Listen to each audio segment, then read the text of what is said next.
ஆதியாகமம் 36ஆம் அதிகாரம். ஏதோமியரின் தகப்பனாகிய ஏசாவின் வம்ச வரலாறு. ஏசா கானான் தேசத்து பெண்களில் ஏத்தியனான ஏலோனின் குமாரத்தியாகிய ஆதாளையும், ஏவியனாகிய சிபியோனின் குமாரத்தியும், ஆனாகின் குமாரத்தியுமாகிய அகோலிபாமாலையும்,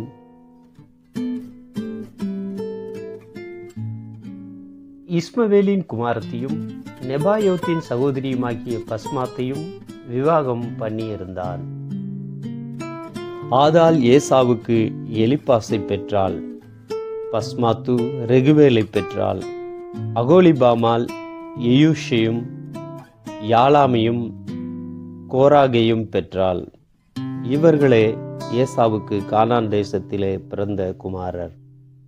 ஏசா தன் மனைவிகளையும் தன் குமாரரையும் தன் குமாரத்திகளையும் தன் வீட்டிலுள்ள யாவரையும் தன் ஆடு மாடுகளையும் மற்ற ஜீவ ஜந்துக்கள் யாவையும் தான் கானான் தேசத்திலே சம்பாதித்த ஆஸ்தி முழுவதையும் சேர்த்து கொண்டு தன் சகோதரனாகிய யாக்கோபை விட்டு பிரிந்து வேறே தேசத்துக்கு போனான்.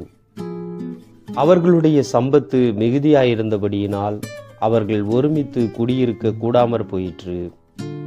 அவர்களுடைய மந்தைகளின் நிமித்தமாய் அவர்கள் தங்கியிருந்த பூமி அவர்களை தாங்கக்கூடாததாயிருந்தது.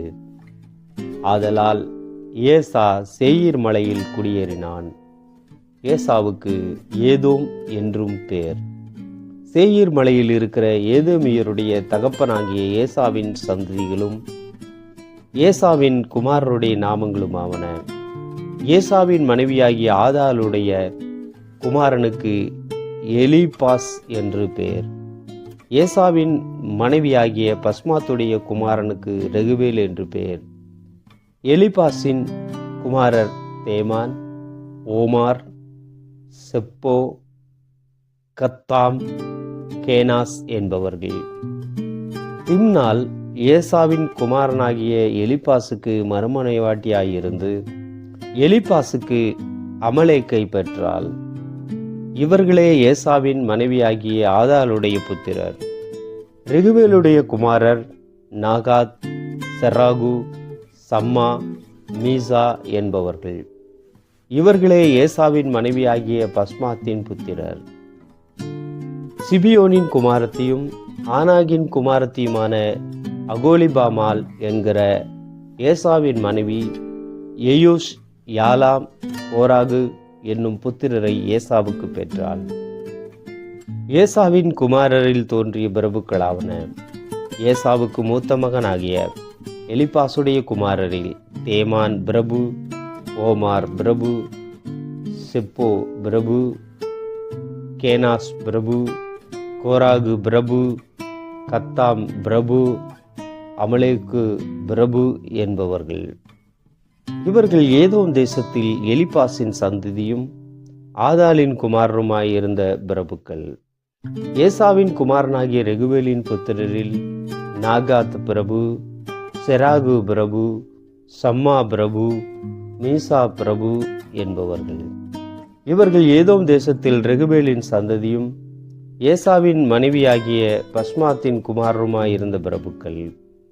ஏசாவின் மனைவியாகிய அகோலிபாமாலின் குமாரர் எயூஸ் பிரபு, யாலாம் பிரபு, கோராகு பிரபு என்பவர்கள். இவர்கள் ஆனாகின் குமாரத்தியும் ஏசாவுடைய மனைவியுமாகிய அகோலிபாமாலின் சந்ததியாயிருந்த பிரபுக்கள். இவர்களே ஏதோம் எனும் ஏசாவின் சந்ததி. இவர்களே அவர்களிலிருந்த பிரபுக்கள். அந்த தேசத்தின் குடிகளாகிய ஓரியனான சேயீரின் குமாரர் லோத்தான், சோபால், சிபியோன், ஆனாகு, திசோன், எத்சேர், திசான் என்பவர்கள். இவர்களே ஏதோம் தேசத்தில் சேயீரின் புத்திரராகிய ஓரியருடைய சந்ததியாயிருந்த பிரபுக்கள். லோத்தானுடைய குமாரர் ஓரி, ஏமாம் என்பவர்கள். லோத்தானின் சகோதரி திம்னாள் என்பவள். சோபாலின் குமாரர் அல்வான், மானகாத், ஏபால், செப்போ, ஓனாம் என்பவர்கள். சிபியோனின் குமாரர் ஆயா, ஆனாகு, என்பவர்கள். வனாந்தரத்திலே தன் தகப்பனாகிய சீபயோனின் கழுதைகளை மேய்க்கையில் கோவேறு கழுதைகளை கண்டுபிடித்த ஆனாகு இவன்தான். ஆனாகின் பிள்ளைகள் திசோன், அகோலிபாமால் என்பவர்கள். இந்த அகோலிபாமால் ஆனாகின் குமாரத்தி. திசோனுடைய குமாரர் எம்தான், எஸ்பான், இதரான், கெரான் என்பவர்கள். ஏத்சேருடைய குமாரர் பில்கான், சகவான், அக்கான் என்பவர்கள். திசானுடைய குமாரர் ஊத்ஸ், அரான் என்பவர்கள்.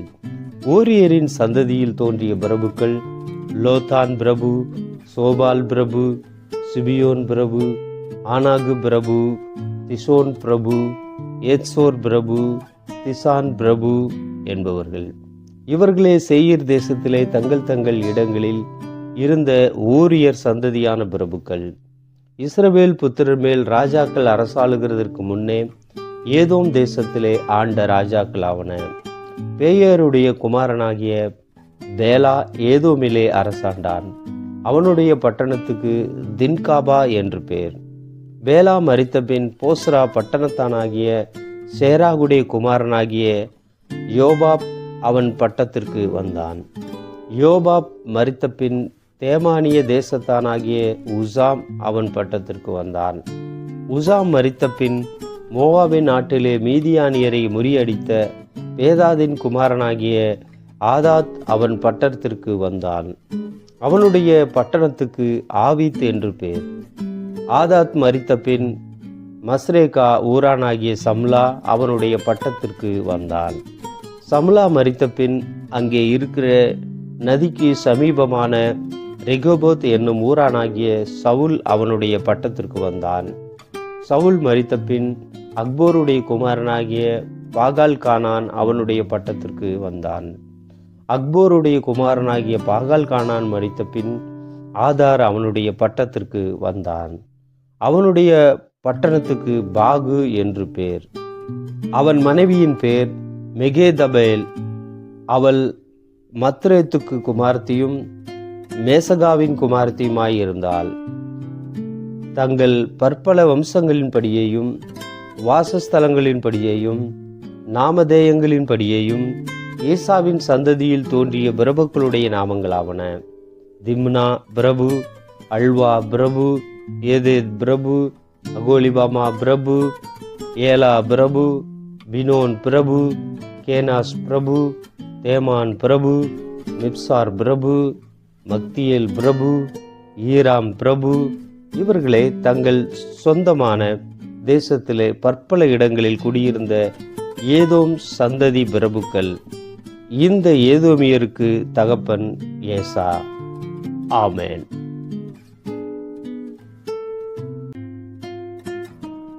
ஆதியாகமம் 37. யாக்கோபு தன் தகப்பன் தங்கியிருந்த கானான் தேசத்திலே குடியிருந்தான். யாக்கோபுடைய சந்ததியின் வரலாறு. யோசேப்பு 17 வயதிலே தன் சகோதரருடனே ஆடுகளை மேய்த்து கொண்டிருந்தான். அந்த இளைஞன் பில்கால், சில்பால் என்னும் தன் தகப்பனுடைய மறுமனையாட்டிகளின் குமாரரோடு இருந்து அவர்களுடைய துன்மார்க்கத்தை தன் தகப்பனுக்கு சொல்லி வருவான். இஸ்ரவேலின் முதிர் வயதிலே யோசேப்பு தனக்கு பிறந்ததினால் இஸ்ரவேல் தன் குமாரர் எல்லாரிலும் அவனை அதிகமாய் நேசித்து அவனுக்கு பல வர்ணமான அங்கியை செய்வித்தான். அவனுடைய சகோதரர் எல்லாரிலும் அவனை தங்கள் தகப்பன் அதிகமாய் நேசிக்கிறதை அவன் சகோதரர் கண்டபோது அவனோடு பச்சமாய் பேசாமல் அவனை பகைத்தார்கள். யோசேப்பு ஒரு சொப்பனம் கண்டு அதை தன் சகோதரருக்கு அறிவித்தான். அது நிமித்தம் அவனை இன்னும் அதிகமாய் பகைத்தார்கள். அவன் அவர்களை நோக்கி, நான் கண்ட சொப்பனத்தை கேளுங்கள். நாம் வயலில் அறுத்த அரிகளை கட்டி கொண்டிருந்தோம். அப்பொழுது என்னுடைய அரிக்கட்டு நிமிர்ந்திருந்தது. உங்கள் அரிக்கட்டுக்குள் என் அரிக்கட்டை சுற்றி வணங்கி நின்றது என்றான். அப்பொழுது அவன் சகோதரர் அவனை பார்த்து, நீ எங்கள் மேல் துரைத்தனம் பண்ணுவாயோ, நீ எங்களை ஆளப்போகிறாயோ என்று சொல்லி அவனை அவன் சொப்பனங்களின் நிமித்தமும் அவன் வார்த்தைகளின் நிமித்தமும் இன்னும் அதிகமாய் பகைத்தார்கள். அவன் வேறொரு சொப்பனம் கண்டு தன் சகோதரரை நோக்கி, நான் இன்னும் ஒரு சொப்பனத்தை கண்டேன். சூரியனும் சந்திரனும் 11 நட்சத்திரங்களும் என்னை வணங்கினது என்றான். இதை அவன் தன் தகப்பனுக்கும் தன் சகோதரருக்கும் சொன்னபோது அவன் தகப்பன் அவனை பார்த்து, நீ கண்ட இந்த சொப்பனம் என்ன? நானும் உன் தாயாரும் உன் சகோதரரும் தரை மட்டும் குனிந்து உன்னை வணங்க வருவோமோ என்று அவனை கடிந்து கொண்டான். அவன் சகோதரர் அவன் மேல் பொறாமை கொண்டார்கள். அவன் தகப்பனோ அவன் சொன்னதை மனதிலே வைத்து கொண்டான். பின்பு அவன் சகோதரர் சீகேமிலே தங்கள் தகப்பனுடைய ஆடுகளை மேய்க்கப் போனார்கள். அப்பொழுது இஸ்ரவேல் யோசேப்பை நோக்கி, உன் சகோதரர் சீகேமிலே ஆடுகளை மேய்க்கிறார்கள் அல்லவா, உன்னை அவர்களிடத்திற்கு அனுப்பப் போகிறேன், வா என்றான். அவன் இதோ போகிறேன் என்றான். அப்பொழுது அவன், நீ போய் உன் சகோதரருடைய சேமம் எப்படி என்றும் ஆடுகள் எப்படி இருக்கிறது என்றும் பார்த்து எனக்கு மறுசெய்தி கொண்டு வா என்று அவனுக்கு சொல்லி எபிரோன் பள்ளத்தாக்கிலே இருந்து அவனை அனுப்பினான். அந்தபடியே அவன் சீகேமுக்கு போனான். அப்பொழுது ஒரு மனிதன் அவன் வெளியிலே வழி தப்பி திரிகிறதை கண்டு, என்ன தேடுகிறாய் என்று அவனை கேட்டான். அதற்கு அவன், என் சகோதரரை தேடுகிறேன், அவர்கள் எங்கே ஆடு மேய்க்கிறார்கள் என்று சொல்லும் என்றான். அந்த மனிதன், அவர்கள் இவ்விடத்திலிருந்து போய்விட்டார்கள், தோத்தானுக்கு போவோம் என்று அவர்கள் சொல்ல கேட்டேன் என்றான்.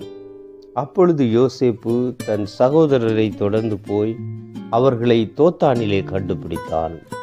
அவர்கள் அவனை தூரத்தில் வர கண்டு அவன் தங்களுக்கு சமீபமாய் வரும் முன்னே அவனை கொலை செய்யும்படி சதியோசனை பண்ணி ஒருவரையொருவர் நோக்கி, இதோ சொப்பனக்காரன் வருகிறான், நாம் அவனை கொன்று இந்த குழிகள் ஒன்றிலே அவனை போட்டு ஒரு துஷ்ட மிருகம் அவனை பட்சித்தது என்று சொல்லுவோம், வாருங்கள், அவனுடைய சொப்பனங்கள் எப்படி முடியும் பார்ப்போம் என்றார்கள். ரூபன் அதை கேட்டு அவனை அவர்கள் கைக்கு தப்புவித்து அவனை அவன் தகப்பனிடத்திற்கு திரும்பவும் கொண்டு போக மனதுள்ளவனாய் அவர்களை நோக்கி, அவனை கொல்ல வேண்டாம், நீங்கள் இரத்தம் சிந்தலாகாது, நீங்கள் அவன் மேல் கை வையாமல் அவனை வனாந்தரத்திலுள்ள இந்த குழியிலே போட்டு விடுங்கள் என்று சொல்லி இவ்விதமாய் ரூபன் அவனை அவர்கள் கைக்கு தப்புவித்தான். யோசேப்பு தன் சகோதரனிடத்தில் சேர்ந்தபோது யோசேப்பு உடுத்து கொண்டிருந்த பலவர்ண அங்கியை அவர்கள் கழற்றி அவனை எடுத்து அந்த குழியிலே போட்டார்கள். அது தண்ணீர் இல்லாத வெறும் குழியாயிருந்தது. பின்பு அவர்கள் போஜனம் செய்யும்படி உட்கார்ந்தார்கள். அவர்கள் தங்கள் கண்களை ஏறெடுத்து பார்க்கும்போது இதோ கீலேயாத்திலிருந்து வருகிற இஸ்மவேலருடைய கூட்டத்தை கண்டார்கள். அவர்கள் எகிப்துக்கு கொண்டு போகும்படி கந்த வர்க்கங்களையும் பிசின் தைலத்தையும் வெள்ளைப்போளத்தையும் ஒட்டகங்கள் மேல் ஏற்றி கொண்டு வந்தார்கள். அப்பொழுது யூதா தன் சகோதரரை நோக்கி, நாம் நம்முடைய சகோதரனை கொன்று அவன் இரத்தத்தை மறைப்பதினால் லாபம் என்ன? அவனை இந்த இஸ்மவேலருக்கு விற்று போடுவோம், வாருங்கள், நமது கை அவன் மேல் படாதிருப்பதாக. அவன் நம்முடைய சகோதரனும் நம்முடைய மாம்சமுமாய் இருக்கிறானே என்றான். அவன் சகோதரர் அவன் சொல்லுக்கு இணங்கினார்கள். அந்த வர்த்தகரான மீதியானியர் கடந்து போகிற போது அவர்கள் யோசேப்பை அந்த குழியிலிருந்து தூக்கி எடுத்து அவனை இஸ்மவேலர் கையிலே 20 வெள்ளிக்காசுக்கு விற்று போட்டார்கள். அவர்கள் யோசேப்பை எகிப்திற்கு கொண்டு போனார்கள். பின்பு ரூபன் அந்த குழியினிடத்துக்கு திரும்பின போது யோசேப்பு குழியில் இல்லை என்று கண்டு தன் வஸ்திரங்களை கிழித்து கொண்டு தன் சகோதரரிடத்துக்கு திரும்பி வந்து, இளைஞன் இல்லையே, ஐயோ, நான் எங்கே போவேன் என்றான்.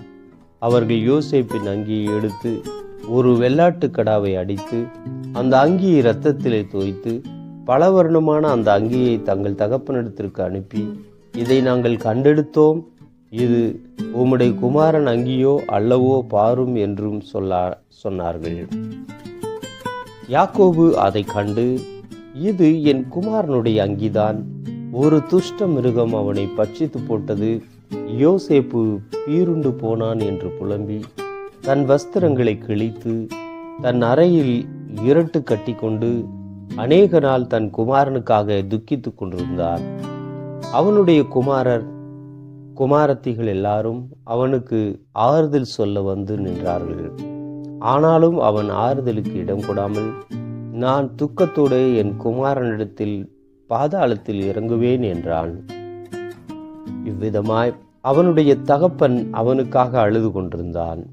அந்த மீதியானியர் யோசேப்பை எகிப்திலே பார்வோனின் பிரதானியும் தலையாரிகளுக்கு அதிபதியுமாகிய போத்திபார் என்பவனிடத்தில் விற்றார்கள்.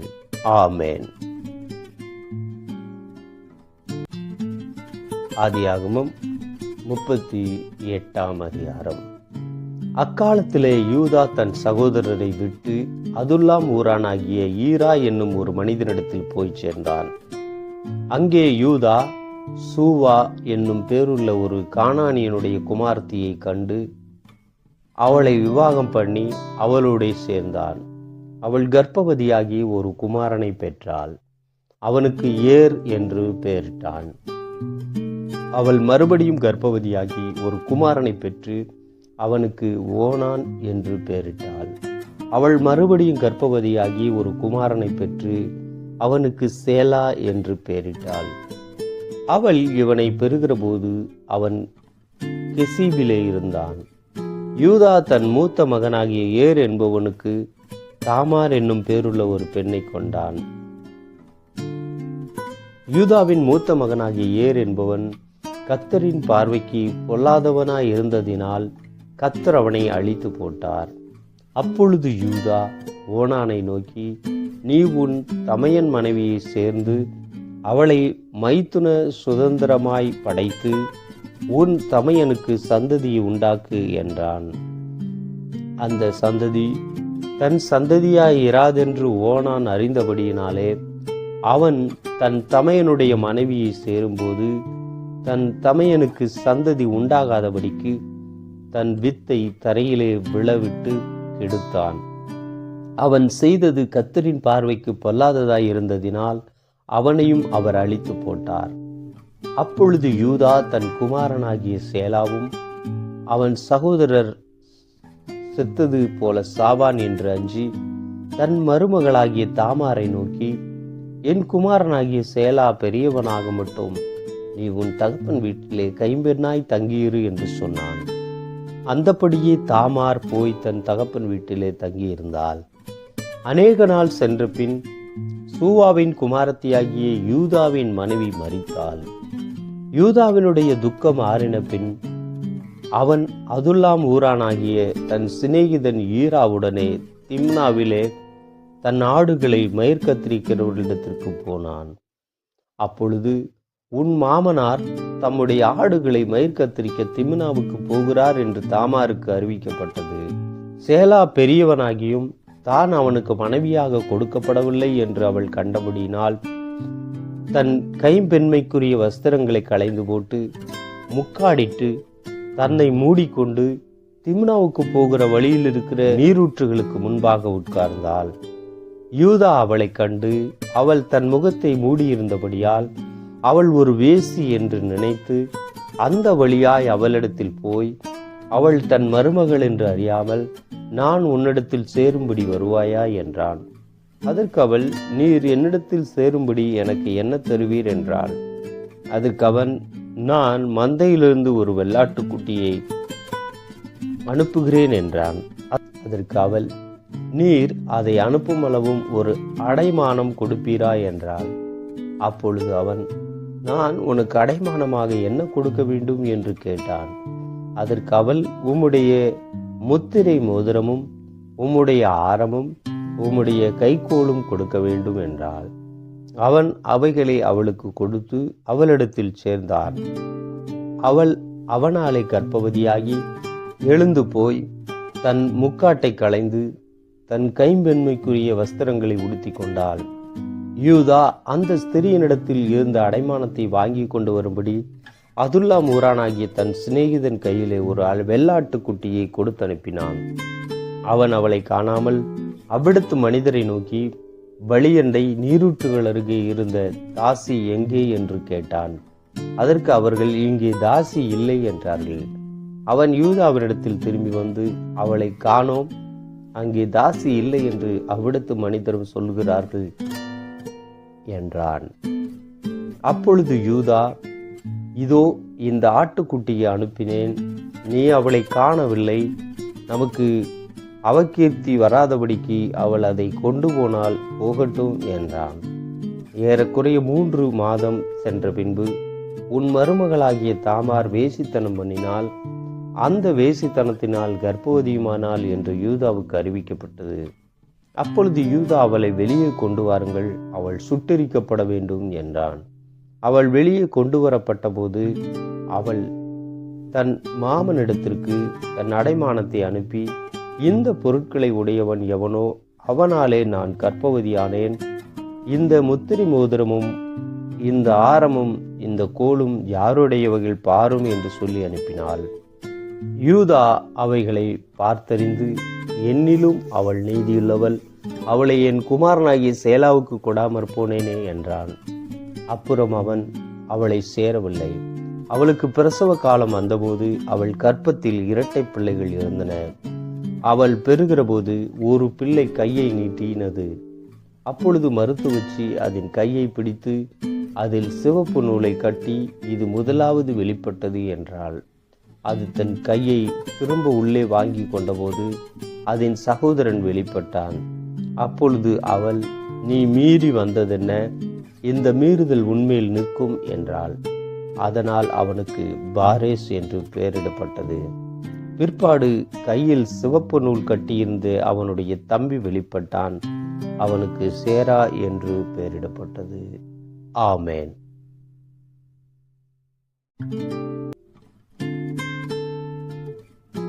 ஆதியாகமம் 39ஆம் அதிகாரம். யோசேப்பு எகிப்துக்கு கொண்டு போகப்பட்டான். பார்வோனுடைய பிரதானியும் தலையாரிகளுக்கு அதிபதியுமாகிய போத்திபார் என்னும் எகிப்து தேசத்தான் அவனை அவ்விடத்துக்கு கொண்டு வந்த இஸ்மவேலரிடத்தில் விலைக்கு வாங்கினான். கர்த்தர் யோசேப்போடு இருந்தார். அவன் காரிய சுத்தியுள்ளவனானான். அவன் எகிப்தியனாகிய தன் எஜமானுடைய வீட்டில் இருந்தான்.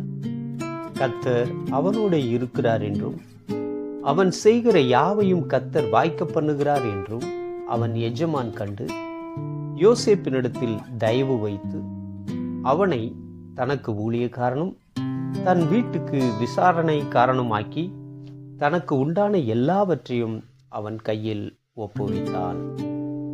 அவனை தன் வீட்டுக்கும் தனக்கு உண்டான எல்லாவற்றிற்கும் விசாரணைக்காரனாக்கினது முதற்கொண்டு கர்த்தர் யோசேப்பு நிமித்தம் அந்த எகிப்தியன் வீட்டை ஆசீர்வதித்தார். வீட்டிலும் வெளியிலும் அவனுக்கு உண்டானவைகள் எல்லாவற்றிலும் கர்த்தருடைய ஆசீர்வாதம் இருந்தது. ஆகையால் அவன் தனக்கு உண்டானதை எல்லாம் யோசேப்பின் கையிலே ஒப்பு கொடுத்துவிட்டு தான் புசிக்கிற போஜனம் தவிர தன்னிடத்திலிருந்த மற்றொன்றையும் குறித்து விசாரியாதிருந்தான். யோசேப்பு அழகான ரூபமும் சௌந்தரிய முகமும் உள்ளவனாயிருந்தான்.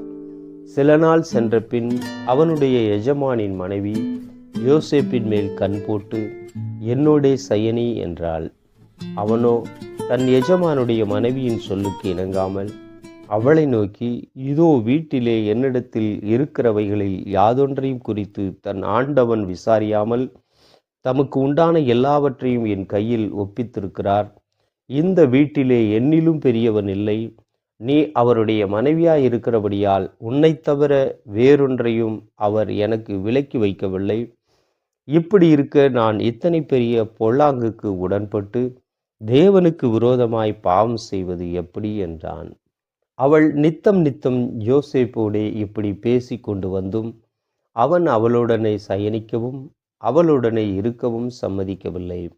இப்படி இருக்கும்போது ஒரு நாள் அவன் தன் வேலையை செய்கிறதற்கு வீட்டுக்குள் போனான். வீட்டு மனிதரில் ஒருவரும் வீட்டில் இல்லை. அப்பொழுது அவள் அவனுடைய வஸ்திரத்தை பற்றி பிடித்து, என்னுடைய சயனி என்றாள். அவனோ தன் வஸ்திரத்தை அவள் கையிலே விட்டு வெளியே ஓடிப்போனான். அவன் தன் வஸ்திரத்தை அவள் கையிலே விட்டு வெளியே ஓடிப்போனதை அவள் கண்டபோது அவள் தன் வீட்டு மனிதரை கூப்பிட்டு, பாருங்கள், எபிரேய மனுஷன் நம்மிடத்தில் சரசம் பண்ணும்படிக்கு அவனை நமக்குள் கொண்டு வந்தார். அவன் என்னோடே சயனிக்கும்படிக்கு என்னிடத்தில் வந்தான். நான் மிகுந்த சத்தமிட்டு கூப்பிட்டேன். நான் சத்தமிட்டு கூப்பிடுகிறதை அவன் கேட்டு தன் வஸ்திரத்தை என்னிடத்தில் விட்டு வெளியே ஓடி போய்விட்டான் என்று சொன்னாள். அவனுடைய எஜமான் வீட்டுக்கு வருமளவும் அவனுடைய வஸ்திரத்தை தன்னிடத்தில் வைத்திருந்து அவனை நோக்கி, நீர் நம்மிடத்தில் கொண்டு வந்த அந்த எபிரேய வேலைக்காரன் சரசம் பண்ணும்படிக்கு என்னிடத்தில் வந்தான். அப்பொழுது நான் சத்தமிட்டு கூப்பிட்டேன். அவன் தன் வஸ்திரத்தை என்னிடத்தில் விட்டு வெளியே ஓடிப்போனான் என்றாள். உம்முடைய வேலைக்காரன் எனக்கு இப்படி செய்தான் என்று தன் மனைவி தன்னோடே சொன்ன வார்த்தைகளை அவனுடைய எஜமான் கேட்டபோது அவனுக்கு கோபம் மூண்டது. யோசேப்பின் எஜமான் அவனை பிடித்து ராஜாவின் கட்டளையால் காவலில் வைக்கப்பட்டவர்கள் இருக்கும் சிறைச்சாலையிலே அவனை ஒப்புவித்தான். அந்த சிறைச்சாலையில் அவன் இருந்தான். கர்த்தரோ யோசேப்போடே இருந்து அவன் மேல் கிருபை வைத்து சிறைச்சாலை தலைவனுடைய தயவு அவனுக்கு கிடைக்கும்படிக்கு செய்தார். சிறைச்சாலை தலைவன் சிறைச்சாலையில் வைக்கப்பட்ட யாவரையும் யோசேப்பின் கையிலே ஒப்புவித்தான். அங்கே அவர்கள் செய்வதெல்லாவற்றையும் யோசேப்பு செய்வித்தான். கர்த்தர் அவனோடு இருந்தபடினாலும் அவன் எதை செய்தானோ அதை கர்த்தர் வாய்க்க பண்ணினபடினாலும் அவன் வசமாயிருந்த யாதொன்றையும் குறித்து சிறைச்சாலை தலைவன் விசாரிக்கவில்லை. ஆமென்.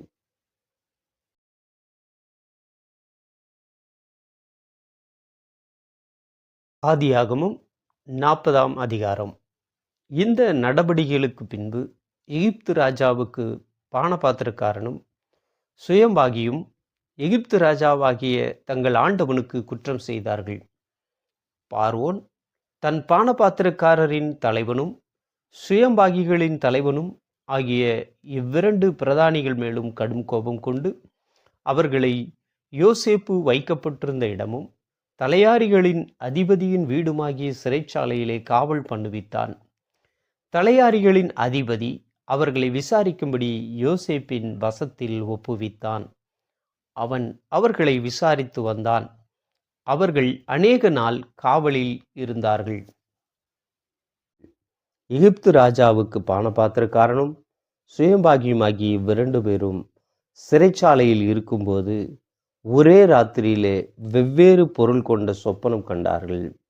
காலமே யோசேப்பு அவர்களிடத்தில் போய் அவர்களை பார்க்கும்போது அவர்கள் கலங்கி இருந்தார்கள். அப்பொழுது அவன் தன் எஜமானுடைய வீட்டில் தன்னோடே காவல் பண்ணப்பட்டிருந்த பார்வோனுடைய பிரதானிகளை நோக்கி, உங்கள் முகங்கள் என்று துக்கமாயிருக்கிறது என்ன என்று கேட்டான். அதற்கு அவர்கள், சொப்பனம் கண்டோம், அதற்கு அர்த்தம் சொல்லுகிறவன் ஒருவனும் இல்லை என்றார்கள். அதற்கு யோசேப்பு, சொப்பனத்துக்கு அர்த்தம் சொல்லுதல் தேவனுக்குரியதல்லவா, அவைகளை என்னிடத்தில் சொல்லுங்கள் என்றான். அப்பொழுது பானபாத்திரக்காரனின் தலைவன் யோசேப்பை நோக்கி, என் சொப்பனத்திலே ஒரு திராட்சை செடி எனக்கு முன்பாக இருக்க கண்டேன். அந்த திராட்சை செடியிலே 3 கொடிகள் இருந்தது. அது துளிர்க்கிறதாயிருந்தது. அதில் பூக்கள் மலர்ந்திருந்தது. அதன் குலைகள் பழுத்த பழங்களாயிருந்தது. பார்வோனுடைய பாத்திரம் என் கையில் இருந்தது. நான் அந்த பழங்களை பறித்து அவைகளை பார்வோனுடைய பாத்திரத்தில் பிழிந்து அந்த பாத்திரத்தை பார்வோனுடைய கையிலே கொடுத்தேன் என்று தன் சொப்பனத்தை சொன்னான். அதற்கு யோசேப்பு, இந்த 3 கொடிகளும் 3 நாட்களாம். 3 நாளைக்குள்ளே பார்வோன் உன் தலையை உயர்த்தி உன்னை மறுபடியும் உன் நிலையிலே நிறுத்துவார். முன்னே அவருக்கு பானம் கொடுத்து வந்த வழக்கத்தின்படி பார்வோனின் பாத்திரத்தை அவர் கையில் கொடுப்பாய். இதுதான் அதன் அர்த்தம் என்று சொன்னதுமன்றி, நீ வாழ்வடைந்திருக்கும்போது என்னை நினைத்து என்மேல் தயவு வைத்து என் காரியத்தை பார்வோனுக்கு அறிவித்து இந்த இடத்திலிருந்து என்னை விடுதலையாக்க வேண்டும். நான் எபிரேயருடைய தேசத்திலிருந்து களவாய் கொண்டு வரப்பட்டேன். என்னை இந்த காவல் கிடங்கில் வைக்கும்படிக்கு நான் இவ்விடத்தில் ஒன்றும் செய்யவில்லை என்றும் சொன்னான். அர்த்தம் நன்றாயிருக்கிறது என்று சுயம்பாகிகளின் தலைவன் கண்டு யோசேப்பை நோக்கி, நானும் என் சொப்பனத்தில் 3 வெள்ளை கூடைகள் என் தலைமையில் இருக்க கண்டேன். மேற்கூடையிலே பார்வோனுக்காக சமைக்கப்பட்ட சகலவித பலகாரங்களிலும் கொஞ்சம் கொஞ்சம் இருந்தது. என் தலையின் மேல் கூடையில் இருந்தவைகளை பறவைகள் வந்து பட்சித்தது என்றான். அதற்கு யோசேப்பு, அந்த 3 கூடைகளும் 3 நாளாம். இன்னும் 3 நாளைக்குள்ளே பார்வோன் உன் தலையை உயர்த்தி உன்னை மரத்திலே தூக்கி போடுவார். அப்பொழுது பறவைகள் உன் மாம்சத்தை தின்னும். இதுதான் அதன் அர்த்தம் என்று சொன்னான். 3ஆம் நாள் பார்வோனுடைய ஜன்ம நாளாயிருந்தது. அவன் தன் ஊழியக்காரர் எல்லாருக்கும் விருந்து பண்ணி, பானபாத்திரக்காரருடைய தலைவன் தலையையும் சுயம்பாகிகளுடைய தலைவன் தலையையும் தன் உத்தியோகஸ்தரின் நடுவே உயர்த்தி, பானபாத்திரக்காரரின் தலைவனை பானம் கொடுக்கிற தன் உத்தியோகத்திலே மறுபடியும் வைத்தான். அந்தபடியே அவன் பார்வோனுடைய கையிலே பாத்திரத்தை கொடுத்தான். சுயம்பாகிகளின் தலைவனையோ தூக்கி போட்டான். யோசேப்பு அவர்களுக்கு சொன்ன அர்த்தத்தின்படியே சம்பவித்தது. ஆனாலும் பானபாத்திரக்காரனின் தலைவன் யோசேப்பை நினையாமல் அவனை மறந்துவிட்டான். ஆமென்.